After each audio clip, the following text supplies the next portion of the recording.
Hey, what's going on? Today I'm going to go ahead and read a little bit out of a book that I got at a thrift store for $3. So, what this is The Greatest Stories Never Told of American History, and it's by Rick Beyer. 100 Tales from History to Astonish, Bewilder, and Stupefy. And some of the tales in here that one could read are The Real Uncle Sam, The Curious Case of Phineas Gage, The Gun Meant to Save Lives, Mr. Satan, Marketing the Electric Chair, Revolution in a Cereal Bowl, The Election That Killed, Wrong Turn to World War I, Cab Drivers Who Saved Paris, The Mold That Saved Millions, Feinstein's Mistake, Coffee and the Pope, Move Over, Paul Revere, and The Man Who Didn't Discover America. So what I'm going to do is I'm going to go ahead, this is affiliated with the History Channel somehow. So what I'm going to do is just go ahead and do a little dip into this book and read something out of here. So we'll open it to about 3/4. Okay. Here we go. We'll read 2 of them. 1929.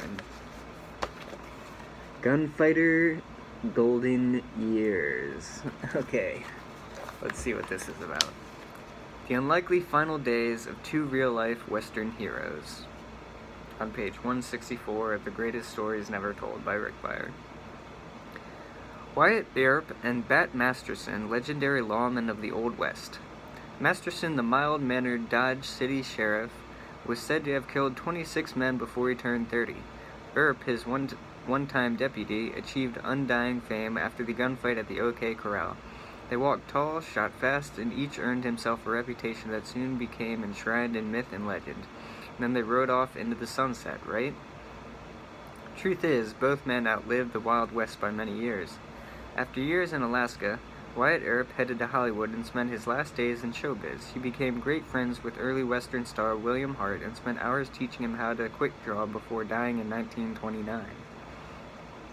Bat Masterson went back east and settled down in New York City. He lived until 1921, ending his multifaceted career as a sports columnist for the New York Telegraph, where he died at his desk with his boots on. In this photograph of Dodge City Peace Commission, Wyatt Earp is second from the left in the front row, and Bat Masterson is at the far right in the back. So there's the photo of these guys. The picture was taken in 1883, 2 years after the gunfight at the OK Corral.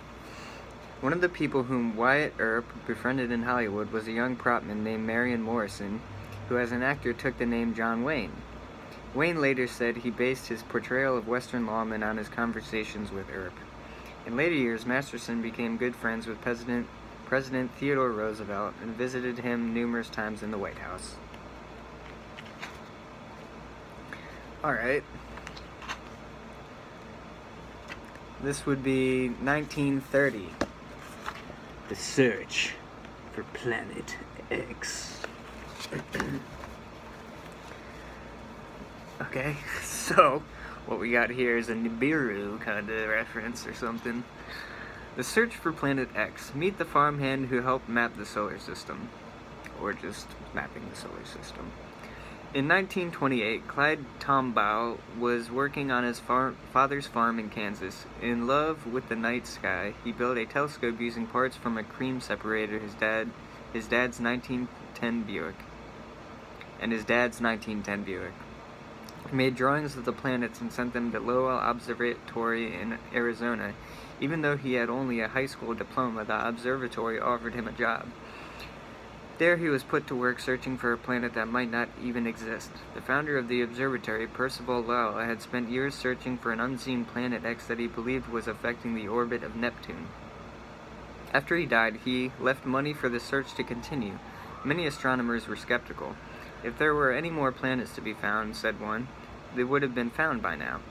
Tombaugh had to photograph the sky quadrant by quadrant, then compare the photographs two at a time, in search of movement that might suggest a planet. Thousands of photographs, each containing thousands of stars.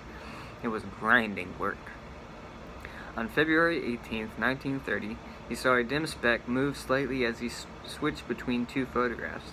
The farm boy from Kansas became the first American to discover a planet, which he named Pluto. So, it's not what I said it was. It's Pluto. That's better. Tom Bow went on to get a PhD and work for the space program when he was in his 80s. The Smithsonian asked him if he could have his original telescope. Tom Bow answered, "I told them I was still using it." Percival Lowell was proved right in his belief that there was another planet out there. He was somewhat less correct in his famous contention that the canals he thought he observed on Mars were proof that it was inhabited by a race of intelligent beings. All over the world, people suggested names for the new planet. An 11-year-old girl in Oxford, England, named Venetia Burney, misspelled in this telegram, proposed Pluto after the mythological god of the underworld. The name had another thing going for it. The first two letters are the initial of Percival Lowell. Cool. That's how Pluto was found. Here's his telescope that he built. There's one at the observatory, and this is the telegraph. So I hope you like this little dip and dodge into the greatest stories never told, 100 tales from histories to astonish, bewilder, and stupefy. I might be doing these periodically throughout the week or the month or something, because there's 100 of them in here, and I only did 2 of them.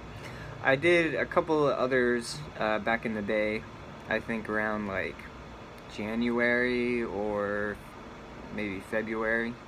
I'm not sure. But I might do some more. Have a good one.